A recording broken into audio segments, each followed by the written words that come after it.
Hi, it's Reset, and today I'll show you how to fix Wi-Fi not working on Redmi Note 15 Pro Plus.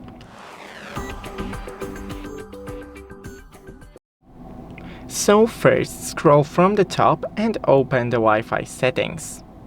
Disable the Wi-Fi and enable it again. Also, you can do that with the airplane mode. Enable and then disable.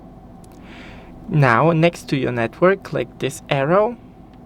Scroll down to forget the network and hit OK.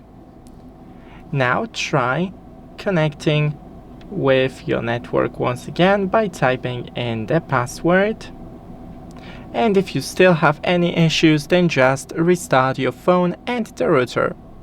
Thank you for watching. See you in the next one.